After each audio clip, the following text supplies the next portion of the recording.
Hey, I'm Matt Hill. We're here at Permian Basin Show live. Thanks to our sponsor, TD Williamson. Man, they're gracious enough to give us this space. I'm going to just have you guys introduce yourself. My name is Stephen Green. I'm the Corporate Business Development Manager for our North Texas division with CAVIS Energy. Hi, I'm Crystal GRUBBS, Corporate Business Development Manager for West Texas. And I'm KIRK MEHAFFY, Director of Corporate Development, just everywhere. All right. Well, to me, the reason I do this, what inspires me, it's the stories of how we all got in here. You know, I mean, everybody's got a great story, and the passion that you bring to our industry is what keeps driving us to provide the energy for human flourishing, you know, and the foundation and the education that we're going to, you know, make sure that everybody keeps their lights on, whether they know it or not, we're doing it, you know. So what's your background? My background was in heavy construction equipment for the first part of my career, then got into the oil business in the Eagle Ford boom back in 2009, 10-ish. Worked through midstream, came out here, was at the oil show, got recruited into the electrical part of the world and loved it. It's a new opportunity to learn and build your professional career kind of every single day. So now we're in the mid to downstream part of things and wouldn't change it for the world. Did you have family in oil and gas? Where'd you grow up? I grew up in South Texas, down in a little town called Angleton, Danbury. They were not. I was a rodeo guy, team rope for a long time. Showed cattle. Family had cows, and my mom and dad worked in the construction industry. My mom was a nurse, and just had kind of no ties to the oil business whatsoever. When somebody got you interested, yeah. When I got done rodeoing, got out of the heavy equipment business. Like I said, the oil field was booming, and some friends of mine worked in the midstream business and got me into that part of it, building pipelines, and just kind of rolled out from there pretty much. So I'm glad you're here. Same questions, like, you know, how'd you get here? Where'd you grow up? Did somebody in your circle, you know, entice you to get into our industry? Absolutely. So I grew up right up the road from Stephen. We've known each other going on about 20 years. And where we grew up, it's a heavy petrochem refining area. So if you weren't in construction, you were a nurse or you were in the plants. And went to college and moved back. And my mom was a senior buyer for Dow Chemical. My stepdad worked in a PVC factory. And then my dad was a lineman. So I kind of had nowhere else to go. It just made sense. Yeah, they're like, hey, this is for you. Mm-hmm. Isn't that funny? Like, because my family, my kids, you know, they've given, they know about our industry, mm-hmm. but they've had those candid conversations. They're like, man, Dad, there's the word out there that it's bad for the environment and that's, you know, it's dirty and it's scary and it's not going to be around forever. So, you know, that's changed a lot from back then. Absolutely. And thankfully, when we were coming up and all of this as a kid, my mom was actually able to bring me into the plants before OSHA got real serious and all that. So I'd been around all that since I was yay high. Tell me about yourself, buddy. My story's a little bit long. I've been doing this. I like long stories. Okay. This is what podcast. Well, that's me. It's 46 years in this business. Started in the oil and gas business when I was 15 years old. Grew up in a little oilfield town called Breckenridge, Texas. Born and raised there. Got into oil patch, one of the very first booms in the 70s, and got into the oil patch then. Didn't think I'd ever need college. I was making so much money in the oil patch. You don't need college back in those days. But worked out there for a long time. Ended up through company buyouts and stuff like that. I ended up with working for Parker and Parsley and then Pioneer Natural Resources for 17 years. Big names. And got into the technology and artificial lift world working for them. I was still fairly young. I was running the artificial lift group and doing all their automation and SCADA stuff for them, and pretty much topped out and still young, and decided I wasn't done yet. And you're never done. You're a leader. never done. Never. I'm never You cannot done. take But I quit the that job knowledge you have and went and started this company up out of my garage. Hired a couple of technicians, bought a couple of trucks, and just got after it and built a really, really good, solid, successful company. You know, up around 130 technicians running around, and I did have a really great partner. His name was Don Bennett. That he was my partner. I was his customer when I was at Pioneer, and we always talk about, you know, doing our own deal, and he was my partner, and he ran the kind of the business side. I ran the field side of it, the services side of the business, and grew it. And coming up on end of last year, really about 3 years ago, we just kind of decided that where the industry's going with all the big mergers and the companies getting bigger and bigger, we had to do the same thing.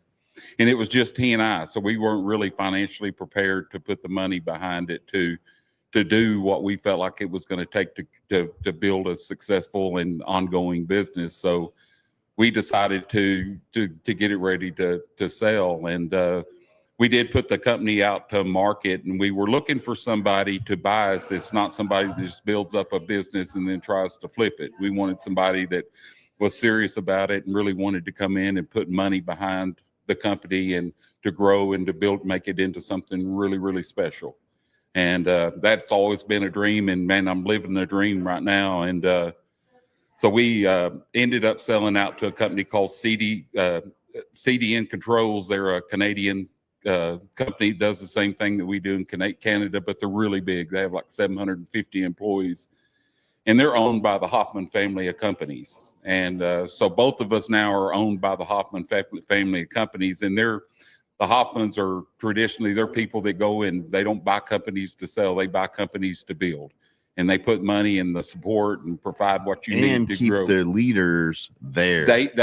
Nothing, absolutely zero has changed in our leadership group. We kind of took a little step down where I was a VP before, because of the big deal. You got a new CEO and a COO and a CEO. So our CEO and he stepped down to, his name is Jesse Platts, stepped down to an SVP. I stepped down to the director role, and man, we're building it and growing it. We've grown substantially this year.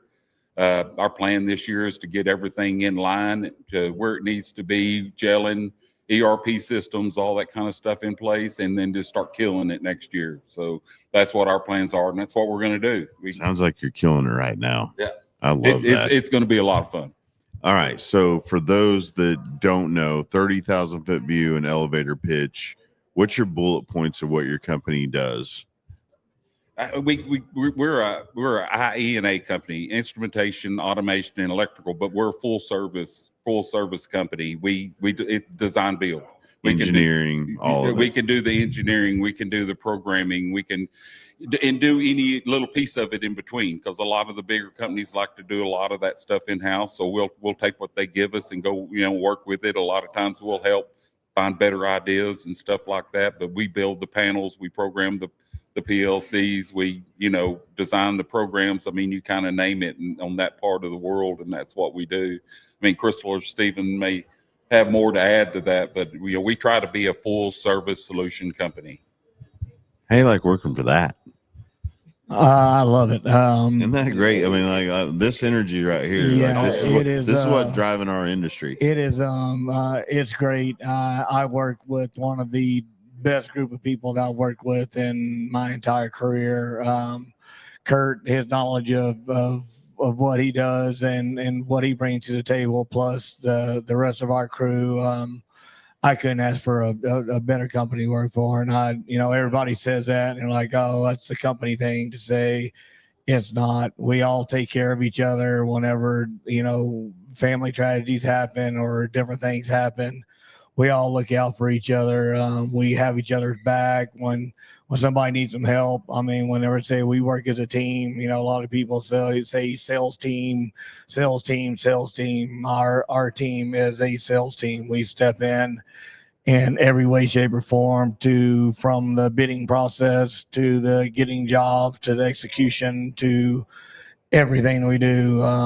And to be honest, like I said, I couldn't ask to work for a better group of people than the people I work with. It makes it actually fun to get up and go to work every morning. So absolutely.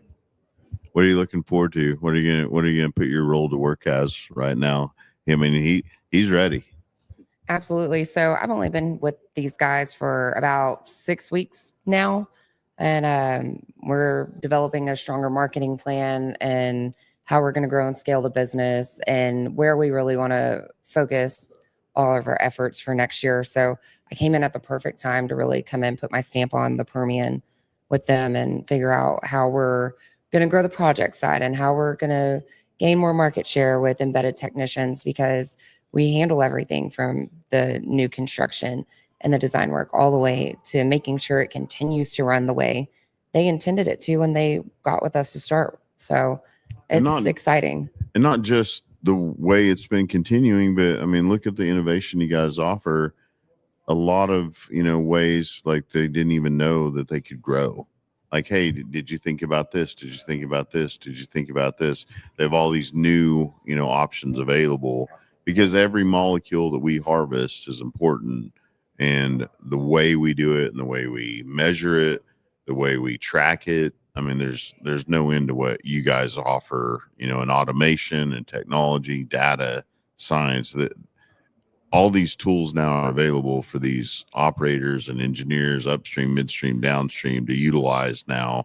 And you put your heart and soul into the research and development and implementing this stuff.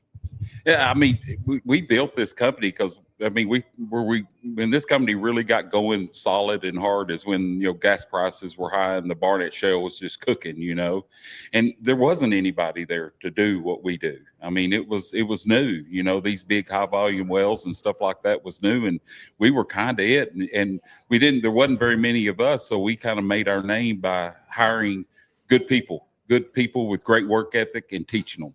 And that's how this company was built. We've got a lot of great mentors like Stephen and Crystal and others.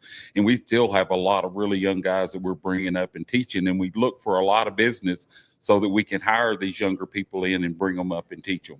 And so, I mean, that's all of our goals is to keep this thing going. If we don't have these young people coming in, and all of us old guys are going to go away at some point. So we're never going away. We got to have the new blood.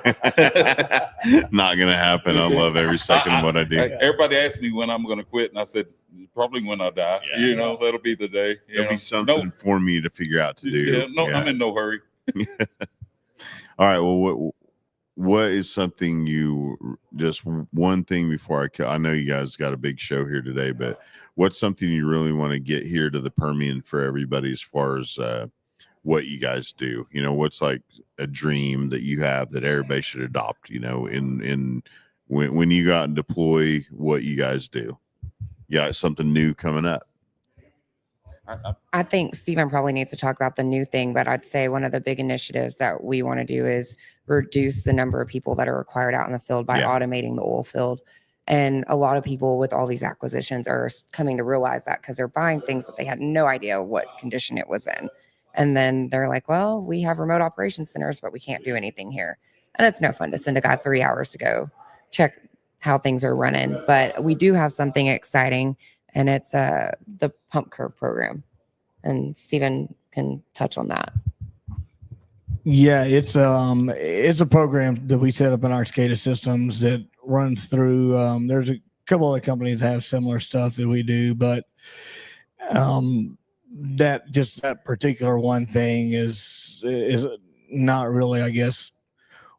What we were so excited about is that the technology part of our world, right, is that we're bringing the old in with the new, right, to where you don't have to have the guy now that's driving around for 300 miles in a day checking 1,000 wells and well pressures and those different kind of things. And as we're upgrading and bringing in the integration systems that we do, that we carry now, and that you see the technology side of it and the young guys that are coming into this, it gives them something to be excited about, right? Because it's our industry is like buying a new laptop, right? It's every 5 to 7 years, something new is going to come out, something better is going to come I always out. want a new laptop.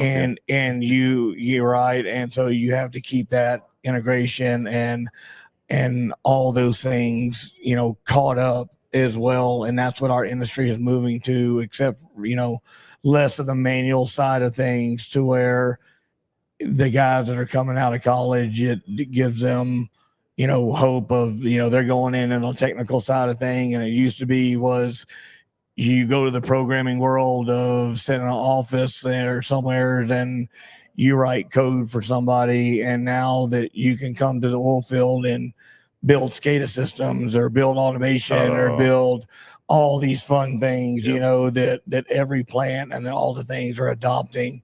And it just gives the younger generation that is so tech savvy a kind of outlook forward to, know that there's going to be a space for them from now till as much technology as they decide to put in the oil field. So, Kirk, you got a good team, bud. Say that again. You got a good team. Oh, Stephen said it before, and like I said too, I've been doing this for a long time, and I can honestly say, and I tell people this constantly, this is the best team I've ever gotten to had the opportunity to work with. We've got a lot of really young engineers in our engineering team that are phenomenal, and they bring in so many new ideas for us that's been doing it for a long time, saying, man, we can do this better. And they come up with all kinds of different ideas and ways to program things to make your equipment last longer and run better and run more efficient, reduce electrical costs, reduce repair and maintenance. And they come up with all kinds of ideas that we go and share with our customers. And that's what keeps our techs busy, is going out there and doing the things that these guys come up with. And they work with some of the majors out there coming up with these ideas that they never thought of. Wow. So it's pretty dang cool. I'm so glad you guys are here. Yeah. Thank you for doing this. I know it's a lot to take you all away from your booths and all the people coming through, but thank you for sharing. Absolutely. Thanks for having us. Thank you for being part of our industry. Thank you for having us. Yep. Guys, we're gonna let them go, but what's the website? www, of course everybody knows that, is cavisenergy.com. CAVIS energy.com. Thank you guys. Appreciate it. Yep. All right, we'll see you next time. Take care. God bless you.